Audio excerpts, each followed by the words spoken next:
Assalamualaikum. Hai, Assalamualaikum. Halo, Assalamualaikum. Assalamualaikum warahmatullahi wabarakatuh. Hai, Assalamualaikum. Hai, Assalamualaikum. Halo, Assalamualaikum. Ya, Bismillahirrahmanirrahim. Assalamualaikum warahmatullahi wabarakatuh. Alhamdulillah, puji syukur kita ucapkan pada Allah, kita masih bisa belajar dan kuliah pada hari ini. Salawat dan salam kita sampaikan kepada Nabi Muhammad SAW. Allahumma sholli ala Muhammad wa ala ali Muhammad. Baik, kami dari kelompok 1 pada perkuliahan pengembangan pembelajaran inovatif pada sesi Jumat. Kami dari kelompok 1 akan membahas terkait konsep dari model pembelajaran yang akan dijelaskan oleh pertama yaitu Ivandri Rafayadi. Pada Rafa dipersilakan. Baiklah, terima kasih kepada moderator. Di sini saya akan menjelaskan materi pertama yaitu terkait konsep model pembelajaran. Ya, model pembelajaran pada dasarnya merupakan bentuk pembelajaran yang tergambar dari awal sampai akhir, yang disajikan oleh guru. Dengan kata lain, model pembelajaran merupakan bungkus atau bingkai dari sebuah pendekatan, metode, dan teknik pembelajaran. Menurut Bruce, Joyce, Marcia Weil, dan Emily Calhoun berpendapat bahwasanya model pembelajaran adalah suatu pola yang dapat digunakan untuk membentuk kurikulum, rencana pembelajaran jangka panjang, bahan-bahan pembelajaran, dan membimbing pembelajaran di satu kelas. Berkenaan dengan model pembelajaran ini, Bruce Joyce dan Marcia Weil mengetengahkan ada 4 kelompok model pembelajaran, yaitu model interaksional, model pengolahan informasi, model personal atau individu, dan model perilaku. Model-model tersebut diidentikan dengan strategi pembelajaran. Masih menurut Bruce Joyce, Marcia Weil, dan Emily Calhoun tahun 2009, model pembelajaran memiliki beberapa ciri-ciri. Yang pertama, berdasarkan teori pendidikan dan teori belajar dari para ahli tertentu, sebagai contoh, metode penelitian kelompok. Model ini dirancang untuk melatih partisipasi kelompok dalam suatu forum secara demokratis, di mana mengasah kemampuan berkelompok dan bermusyawarah. Yang kedua, mempunyai misi atau tujuan pendidikan tertentu. Misalnya model berpikir induktif yang dirancang untuk mengembangkan proses berpikir induktif, yaitu berpikir terpusat. Yang ketiga, dapat dijadikan pedoman untuk perbaikan kegiatan belajar mengajar di kelas. Misalnya pada penggunaan model yang dirancang untuk memperbaiki kreativitas dalam pelajaran mengarang. Berikutnya, yang keempat, memiliki bagian-bagian model dalam pelaksanaan, seperti langkah-langkah pembelajaran, atau dalam kata lain sintaks, adanya prinsip-prinsip reaksi, sistem sosial, dan sistem pendukung. Keempat bagian tersebut merupakan pedoman praktis bila guru akan melaksanakan suatu model pembelajaran. Yang kelima, memiliki dampak sebagai akibat terapan model pembelajaran. Dampak tersebut meliputi dampak pembelajaran, yaitu hasil belajar yang dapat diukur, dan dampak pengiring, yaitu hasil belajar jangka panjang. Yang keenam, membuat persiapan mengajar, desain instruksional dengan pedoman model pembelajaran yang dipilihnya. Baiklah, sekian materi dari saya kembalikan kepada moderator. Ya, baik, terima kasih tadi kepada Rafa yang telah menjelaskan konsep model pembelajaran. Kita lanjut ke poin yang kedua, yaitu konsep model pengembangan.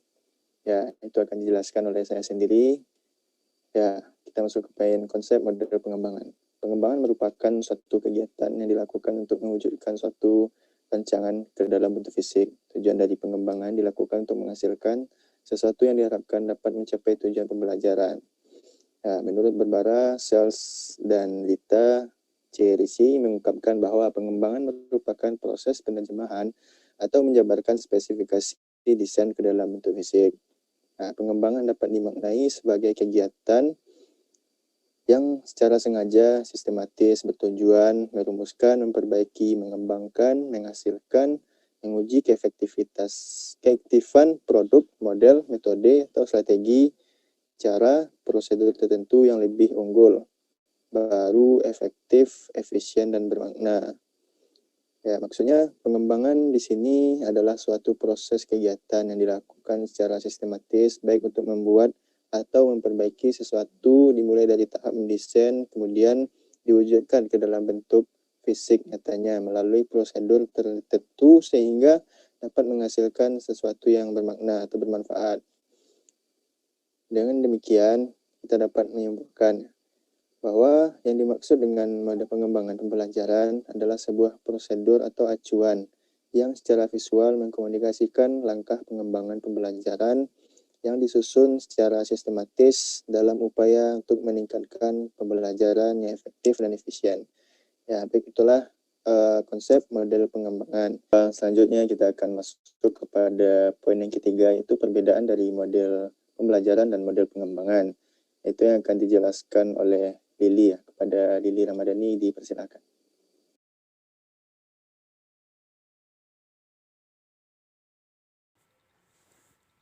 Baik, terima kasih kepada moderator. Selanjutnya saya akan menjelaskan materi terkait perbedaan model pembelajaran dengan model pengembangan. Jadi di sini model pembelajaran itu adalah suatu acuan kepada suatu pendekatan pembelajaran termasuk tujuannya, sintaksnya, lingkungannya, dan sistem pengelolaannya. Itu menurut Sugianto 2007. Kemudian yang dimaksud dengan model pengembangan itu diartikan sebagai proses desain konseptual dalam upaya peningkatan fungsi dari model yang telah ada sebelumnya melalui penambahan komponen pembelajaran yang dianggap dapat meningkatkan kualitas pencapaian tujuan. Itu menurut Trianto 2009. Perbedaan antara model pembelajaran dengan model pengembangan ini juga bisa kita lihat dari komponen yang ada di dalam model tersebut. Yaitu yang pertama, itu komponen dari model pembelajaran sendiri. Itu ada beberapa, yaitu yang pertama itu sintaks, yang kedua prinsip reaksi, yang ketiga sistem sosial, yang keempat sistem pendukung, yang kelima dampak instruksional, dan yang keenam itu dampak pengiring. Sedangkan yang kedua, komponen di dalam model pengembangan itu ada beberapa juga. Yang pertama yaitu identifikasi tujuan, selanjutnya melakukan analisis instruksional, yang ketiga mengidentifikasi tingkah laku awal atau karakteristik siswa, yang keempat merumuskan tujuan kinerja, yang kelima pengembangan tes acuan patokan, yang keenam pengembangan strategi pengajaran, yang ketujuh pengembangan atau memilih pengajaran, yang delapan yaitu merancang dan melaksanakan evaluasi formatif, yang kesembilan yaitu menulis perangkat, dan yang 10 yaitu revisi pengajaran. Sparman itu menyebutkan bahwa pengembangan pembelajaran itu sebagai suatu proses yang sistematik, meliputi identifikasi masalah, pengembangan strategi dan bahan instruksional, serta evaluasi terhadap strategi dan bahan instruksional di dalam mencapai tujuan pembelajaran secara efektif dan efisien. Itu Sparman 1991. Baik, mungkin itu saja materi dari saya. Terima kasih, saya kembalikan kepada moderator. Ya, baik. Terima kasih kepada Lili Ramadhani ya, yang telah menjelaskan perbedaan dari model pembelajaran dengan model pengembangan. Ya, jadi kita masuk ke poin selanjutnya, yaitu jenis-jenis model pembelajaran yang akan dijelaskan oleh Miftahul Fikri. Pada Miftahul Fikri, dipersilakan. Baik, kita masuk kepada jenis-jenis model pembelajaran. Yang pertama, model pembelajaran pemrosesan informasi. Model ini ditekankan pada pengambilan, penguasaan, dan pemrosesan informasi. Model ini lebih memfokuskan pada fungsi kognitif peserta didik. Model ini didasari oleh teori belajar kognitif Piaget dan berorientasi pada kemampuan peserta didik dalam memproses informasi yang dapat memperbaiki kemampuannya. Asumsinya, dalam pembelajaran merupakan faktor yang sangat penting dalam perkembangan. Perkembangan merupakan hasil kumulatif dari pembelajaran. Dalam pembelajaran terjadi pemrosesan informasi, penerimaan informasi yang kemudian diolah sehingga menghasilkan output dalam hasil belajar. Yang kedua, model pembelajaran personal atau pribadi atau individual. Model personal ini lebih menekankan pada pengembangan konsep diri setiap individu, yang mana meliputi pengembangan proses individu dan membangun serta mengorganisasikan dirinya sendiri. Model ini memfokuskan pada konsep diri yang kuat serta realistis untuk membantu dan membangun hubungan yang produktif dengan orang lain dan lingkungannya. Model ini bertitik tolak dari teori humanistik, yaitu berorientasi pada pengembangan individu. Perhatian utamanya pada emosional peserta didik dalam mengembangkan hubungan yang lebih produktif pada lingkungannya. Model ini dijadikan pribadi peserta didik mampu membentuk hubungan humoris serta mampu memproses informasi yang lebih secara efektif. Yang ketiga, model pembelajaran interaksi sosial. Model-model pembelajaran yang termasuk dalam rumpun sosial ini lebih menekankan hubungan individu dengan masyarakat atau orang lain. Model ini lebih memfokuskan pada pemrosesan negosiasi sosial. Model pembelajaran dalam kelompok ini memberikan prioritas pada peningkatan kemampuan individu untuk berhubungan dengan orang lain dalam upaya peningkatan proses demokrasi dalam bermasyarakat secara produktif. Model interaksi sosial menitik beratkan pada hubungan yang humoris serta individu dengan masyarakat dalam arti kata learning to live together. Teori pembelajaran Gestalt dirintis oleh Max Bergman 1912 bersama dengan Kurt Koch dan Bert Kohler. Mereka mengadakan eksperimen mengenai pengamatan visual dengan fenomena fisik. Percobaannya yang dilakukan dengan memproyeksikan titik-titik cahaya dalam keseluruhan lebih penting daripada bagian. Pokok pandangan Gestalt adalah objek atau peristiwa tertentu yang akan dipandang sebagai suatu keseluruhan yang terorganisasikan. Makna suatu objek atau peristiwa adalah terletak pada keseluruhan bentuk dan bukan bagian-bagiannya. Pembelajaran akan lebih bermakna bila materi diberikan secara utuh, bukan bagian-bagian. Yang keempat, model pembelajaran perubahan perilaku. Model ini bertitik tolak dari teori belajar behavioristik, yaitu bertujuan mengembangkan sistem yang efisien untuk mengurutkan tugas-tugas belajar dan membentuk tingkah laku dengan cara memanipulasi peningkatan atau reinforcement.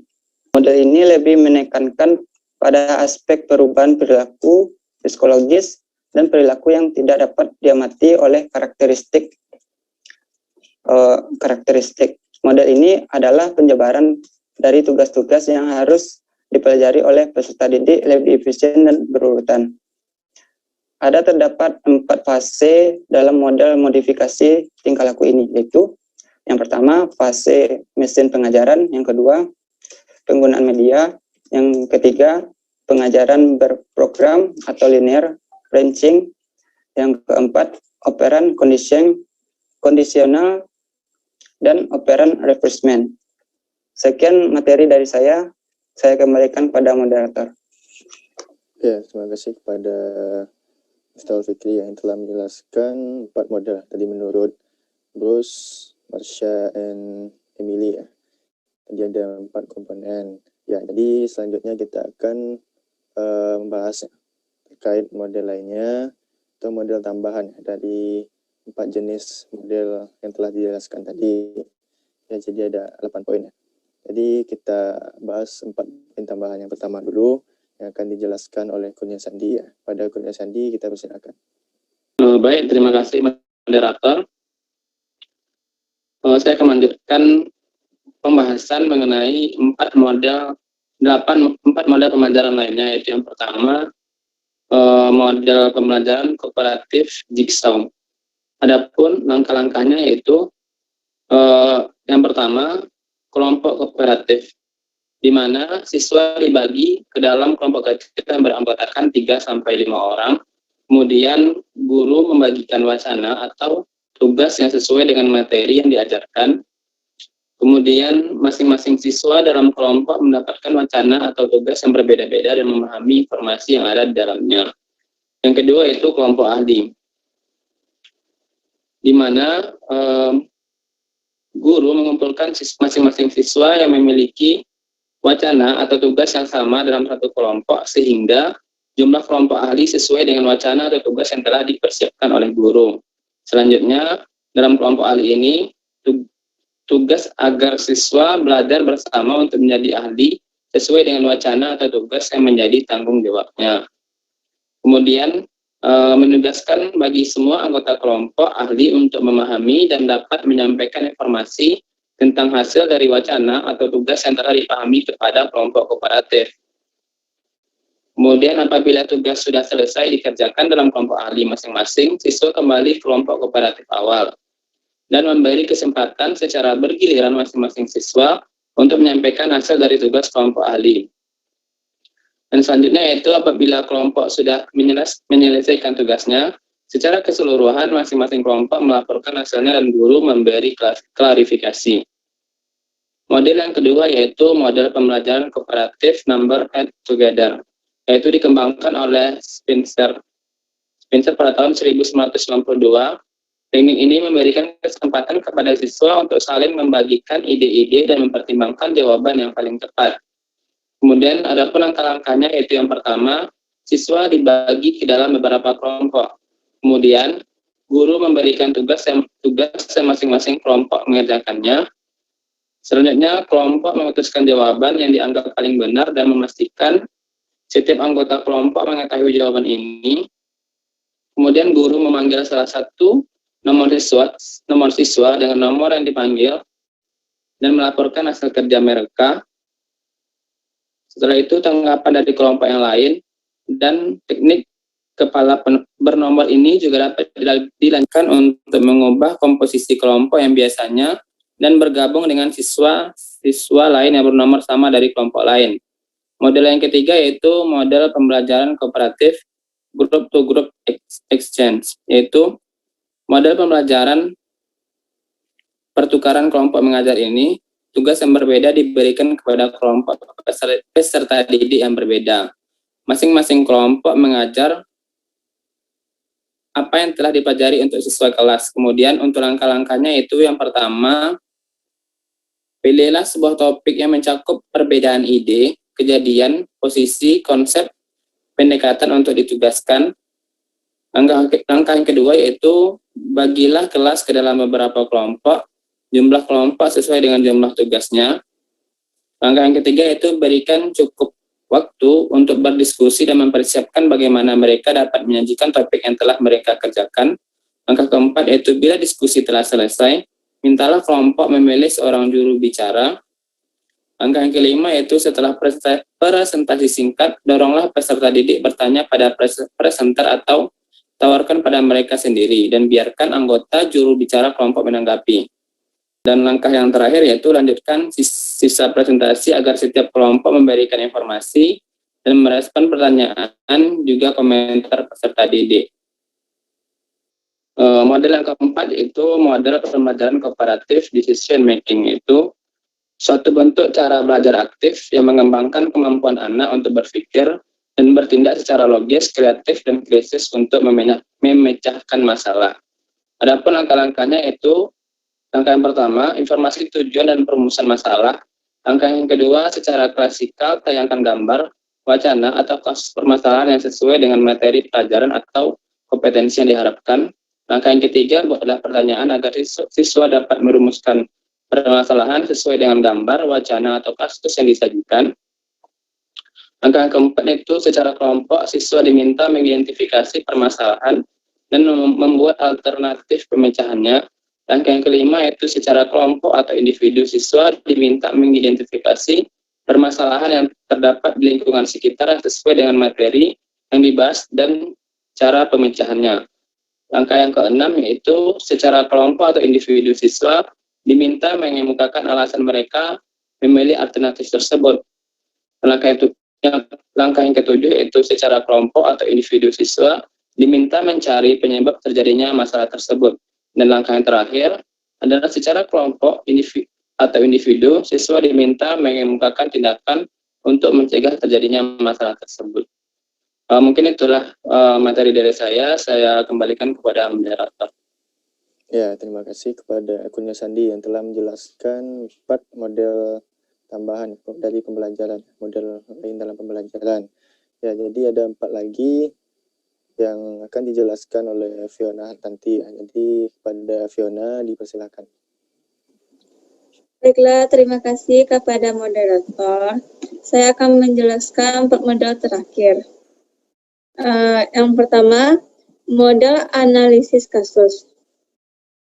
Ada 2 pertimbangan yang dijadikan landasan bahwa model pembelajaran analisis kasus sangat penting dalam pengajaran pendidikan kewarganegaraan sebagai pendidikan nilai.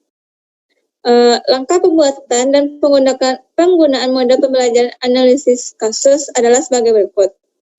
Pertama, menganalisis standar kompetensi dasar yang akan diajarkan. Kemudian, tentukan pencapaian target nilai moral yang diharapkan melalui perumusan indikator pembelajaran. Kedua, membuat kriteria dari suatu peristiwa yang pernah atau sering terjadi. Yang ketiga, usahakan kriteria yang telah disiapkan itu diperbanyak sejumlah siswa sehingga semua siswa mempunyai kesempatan yang sama untuk mempelajari kriteria tersebut. Dan yang keempat, pada saat pelaksanaan beri kesempatan kepada siswa untuk membaca kriteria itu sekitar 3-5 menit. Kemudian beberapa siswa diminta komentarnya terhadap materi cerita itu. Terus selanjutnya ada model pembelajaran kooperatif tipe Talking Chips. Talking adalah sebuah kata yang diambil dari bahasa Inggris yang berarti berbicara, sedangkan chips yang berarti kartu. Jadi, arti Talking Chips adalah kartu untuk berbicara. Sedangkan Talking Chips dalam pembelajaran kooperatif yaitu pembelajaran yang dilakukan dalam kelompok kecil yang terdiri di atas 4-5 orang. Masing-masing anggota kelompok membawa sejumlah kartu yang berfungsi untuk menandai apabila mereka telah berpendapat dengan memasukkan kartu tersebut ke atas meja. Terus, model pembelajaran penemuan discovery learning.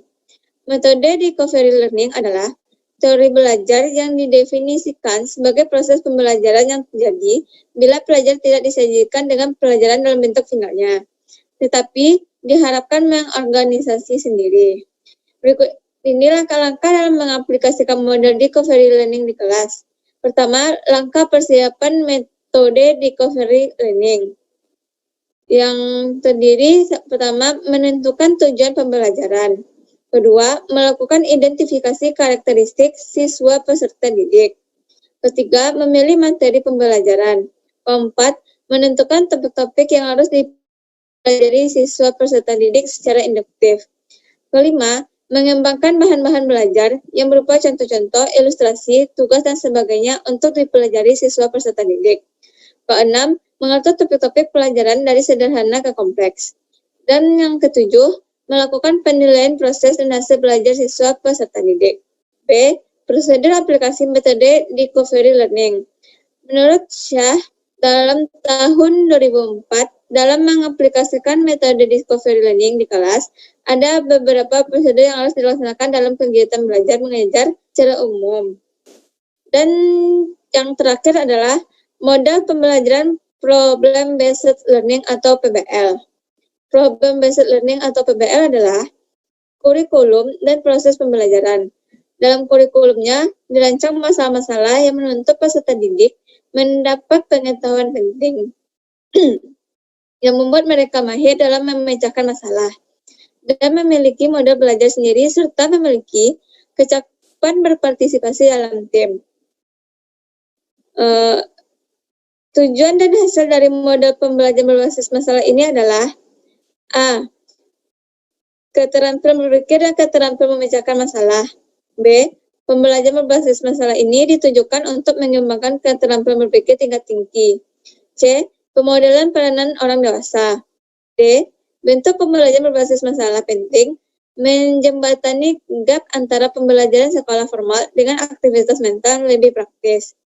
E. PBL mendorong kerjasama dalam menyelesaikan tugas. F. PBL memiliki elemen-elemen magang. G. PBL melibatkan peserta didik dalam penyelidikan pemilihan sendiri yang memungkinkan mereka menginterpretasikan dan menjelaskan fenomena dunia nyata dan membangun fenomenanya tentang fenomena itu. H. Belajar pengarahan sendiri. Dan yang terakhir, I. Pembelajaran berbasis masalah berpusat pada peserta didik. Mungkin itu saja dapat saya jelaskan. Saya kembalikan kepada moderator. Baik, terima kasih kepada Fiona yang telah menjelaskan 4 model terakhir. Jadi tadi ada 4 tambahan dari Sandi dan 4 tambahan dari Fiona. Berarti ada 8 tambahan model dari pembelajaran dari pendapat di luar pendapat dari 4 model yang utama. Jadi itulah penjelasan dari kelompok 1 terkait 4 poin yang kami jelaskan, yaitu yang pertama tadi konsep model pembelajaran, yang kedua konsep model pengembangan, yang ketiga perbedaan dari kedua poin tersebut, dan yang terakhir itu jenis model pembelajaran. Ya, baik, itulah penampilan dari kelompok kami. Kami ucapkan terima kasih sudah menonton dan mudah-mudahan paham dengan apa yang kami sampaikan. Ya, selamat beraktivitas dan tetap semangat kuliahnya dan jangan lupa memakai masker saat berkeluaran. Ya, kami dari kelompok 1 undur diri dulu. Open mic semuanya. Ya, KKN Kota Punai. Mantap. Warahmatullahi wabarakatuh. Waalaikumsalam warahmatullahi wabarakatuh.